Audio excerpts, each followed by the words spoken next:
और जगह बता दो, उसके बाद 5 मिनट में तुम ये वादा करना कि अगर मैं सच कह रहा हूं तो मेरा चप्पल होगी, तुम्हारा सर होगा। कब तक तुम धोखा देते रहोगे सेकुलरिज्म के नाम पर? पंडित नेहरू 1953 से लेकर 1964 तक मेरे पास चार्ट है जो फसादात हुए। उन फसादात में 85% मरने वाले मुसलमान थे, 60% जख्मी होने वाले मुसलमान थे, और तुम बात करते हो सेकुलरिज्म की। अरे तारीख को पढ़ना है ना तो खुल के पढ़ो। मैं तुम्हारे सामने खड़े होकर, नागपुर की आवाम के सामने खड़े होकर तारीख को बयान कर रहा हूं।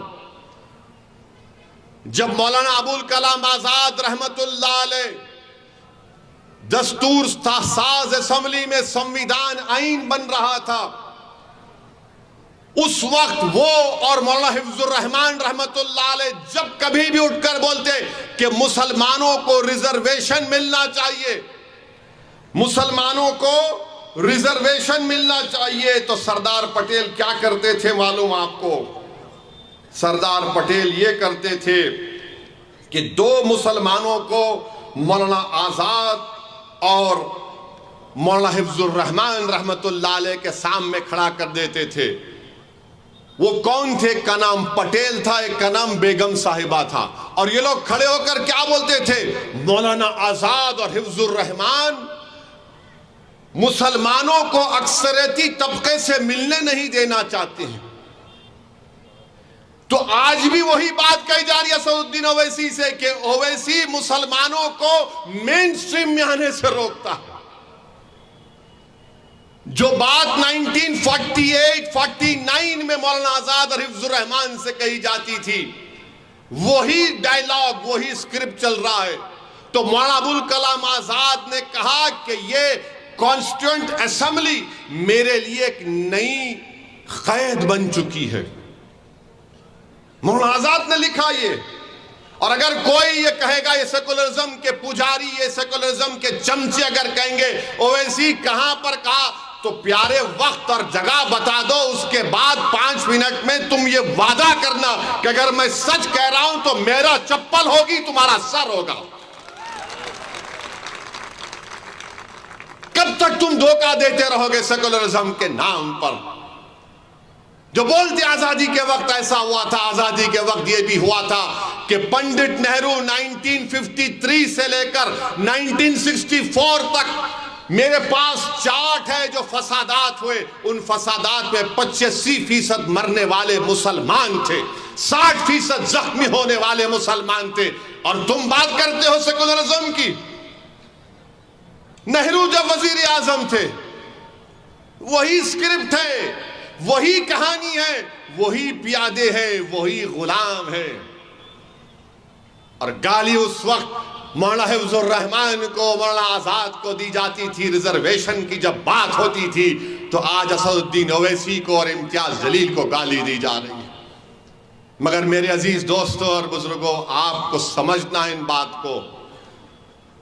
मैं संविधान में, आईन में जो सेकुलरिज्म लिखा गया उसके खिलाफ कभी था ना रहूंगा। मैं हमेशा सियासी सेकुलरिज्म के खिलाफ हूं।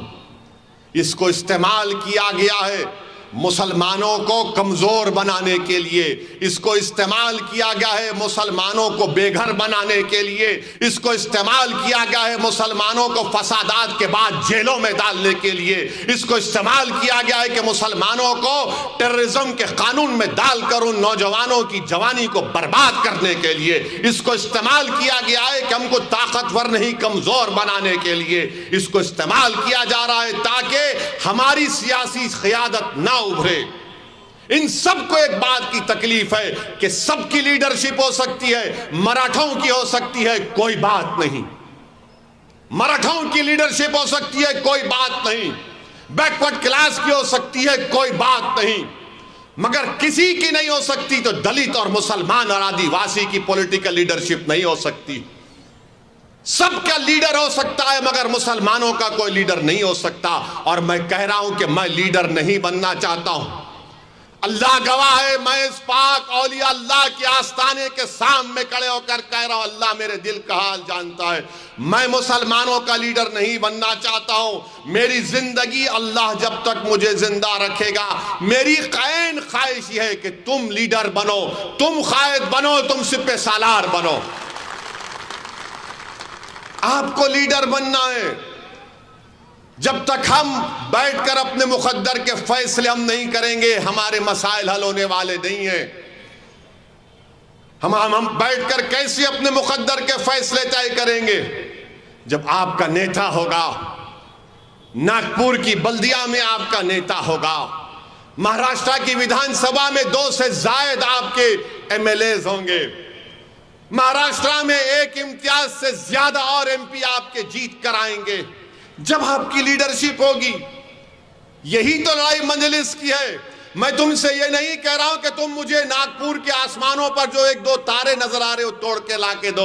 मैं तुमसे सिर्फ इस बात की भीख मांग रहा हूं कि अगर मेरी बात में सच्चाई है तो मेरा साथ दो, मेरा साथ दो। मेरे लिए नहीं, अपने आने वाली नस्लों के लिए, अपने आने वाले मुस्तकबिल के लिए, ताकि तुम बैठकर अपने मुकद्दर के फैसले तय कर सको।